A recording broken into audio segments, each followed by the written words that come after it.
যে কালকে আমরা বাজারে কীভাবে এন্ট্রি দেবো, কীভাবে এক্সিট করবো। তো প্রথমে 15 মিনিটের টাইম ফ্রেমে চলে এলাম। একটা সাপোর্ট জোন, একটা রেজিস্ট্যান্স জোন টানো। সবসময় মনে রাখতে হবে সাপোর্ট হচ্ছে ডিমান্ড জোন আর রেজিস্ট্যান্স হচ্ছে সাপ্লাই। রেজিস্ট্যান্সের ওপর যেখানে হবে, রেজিস্ট্যান্স যেখানে তৈরি করে সেখান থেকে আমরা সবসময় চেষ্টা করব বিক্রি করার। কোনো নেগেটিভ প্রাইস অ্যাকশন দেখবো আর বিক্রি করবো। কল অপশন রাইটিং করব, মানে সেল করব, আর পুট অপশন বাইং করব। এবার কীভাবে করব, কীভাবে না করব সেটা আজকে জেনে নেওয়া যাক। প্রথমে একটা সাপোর্ট এখান থেকে নেওয়া হলো, টাইম ফ্রেম থাকবে। ইন্ট্রাডে ট্রেডিং এর সময় সবসময় আমাদের মাথায় রাখতে হবে টাইম ফ্রেম সবসময় 15 মিনিটের থাকবে। এখান থেকে সবসময় মার্কেট একটা রিজেকশন দিয়েছে।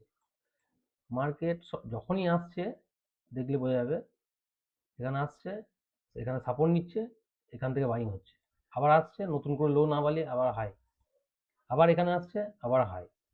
তো সবসময় দেখতে হবে এই জায়গাটা আমাদের ডিমান্ড জোন। এখানে মার্কেট এই জায়গাতে এলেই সবসময় বাড়ছে, তো এটা একটা সাপোর্ট জোন তৈরি হয়ে গেল। এবার রেজিস্ট্যান্স জোন, এটা হচ্ছে রেজিস্ট্যান্স।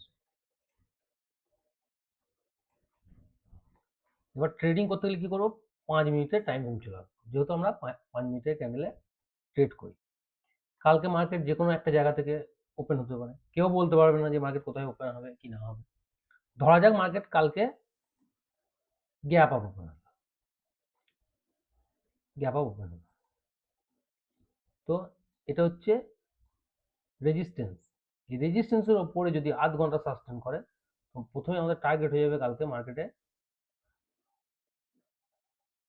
680, 580। প্রথমে টার্গেট 580, এখান থেকে একটু রিভার্স দিয়ে তারপরে 620। এই হচ্ছে আমাদের target. By chance market parallel open হলো, এখান থেকে যদি এই লেভেলের নিচে নতুন করে হাই না বানিয়ে লো বানায়, তো নেগেটিভ কোনো একটা প্রাইস অ্যাকশন থেকে আমরা সেল সাইডে বসতে পারি। এখান থেকে কল অপশন রাইডিং করতে পারি, পুট অপশন বাইং করতে পারি। টার্গেট কিন্তু আমাদের একটা বড়ই থাকবে, যেটা হচ্ছে 220। এই হচ্ছে নিফটির কালকের প্ল্যান। হ্যাঁ,